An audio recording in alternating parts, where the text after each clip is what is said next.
Bonjour à tous et bienvenue de retour. C'est le jour numéro 2 de mon expérience de jeûne long, jeûne de 5 jours. Qu'est-ce qui se passe aujourd'hui donc? Alors je fais régulièrement des mesures donc, de ma tension, de mon niveau de glycémie, de mon niveau de corps cétonique, je vais vous expliquer ce que c'est aussi plus tard, de ma fréquence cardiaque et de mon état général. Donc là, qu'est-ce qui se passe? J'ai ma glycémie qui a pas mal baissé.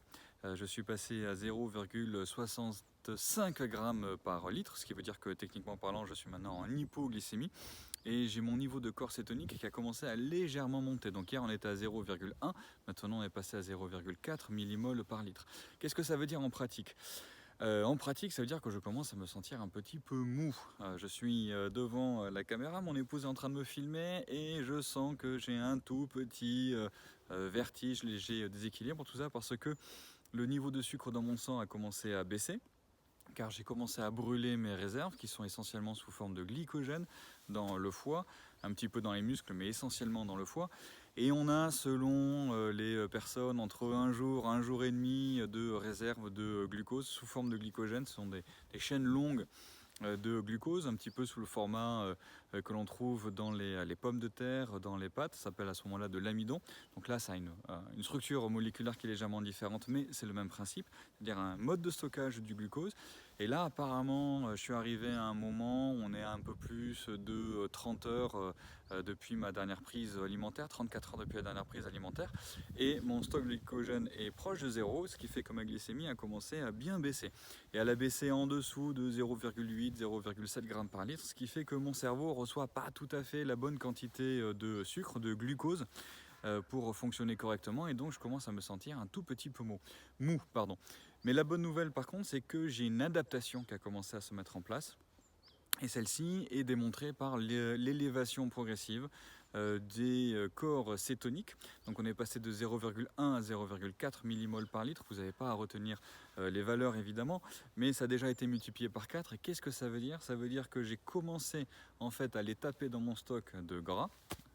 À ce niveau-là, je suis plutôt bien doté pour fabriquer des corps cétoniques, et notamment une molécule qu'on appelle la bêta-hydroxybutyrate, qui est le fuel principal que l'on utilise quand on est en état de jeûne, ou aussi quand on fait un régime cétogénique, et ça on en parlera bien plus tard dans d'autres vidéos. Et donc il va falloir que ce niveau monte progressivement jusqu'à 1, 2, 3 millimoles par litre pour que je retrouve un fonctionnement normal de mon esprit et de mon organisme. Donc aujourd'hui, là j'ai bossé ce matin quand même, parce que j'ai les consultations qui continuent, mais je pense que dans les heures qui suivent, je vais progressivement diminuer mon activité physique et mon activité générale, le temps que la compensation par les corps cétoniques se fasse et que je retrouve un surcroît d'énergie et une énergie normale.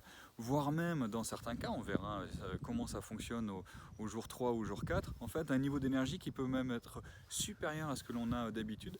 Et ça, c'est pas tant l'effet du jeûne, mais c'est l'effet du type de fuel que je vais commencer à brûler, donc les corps cétoniques, le bêta-hydroxybutyrate, qui, il se trouve, semble avoir des effets, un impact sur l'activité cérébrale qui soit de haute qualité. Il semble que en fait, le cerveau préfère brûler ce type de fuel plutôt que le glucose. Donc ça, on en parlera de façon plus approfondie quand on fera la vidéo vraiment scientifique sur le jeûne, les explications physiologiques. Là, on va juste se contenter aujourd'hui sur les prochaines vidéos de faire un petit retour d'expérience jour par jour. Enfin bon, vous voyez, je suis dans mon deuxième jour, je suis un tout petit peu fragilisé mais toujours vivant, et donc on peut vraiment bien s'arrêter de manger pendant au moins un jour et demi. Sans avoir trop de danger. Donc je vous souhaite une excellente journée et je vous retrouve demain, et en attendant, portez-vous bien.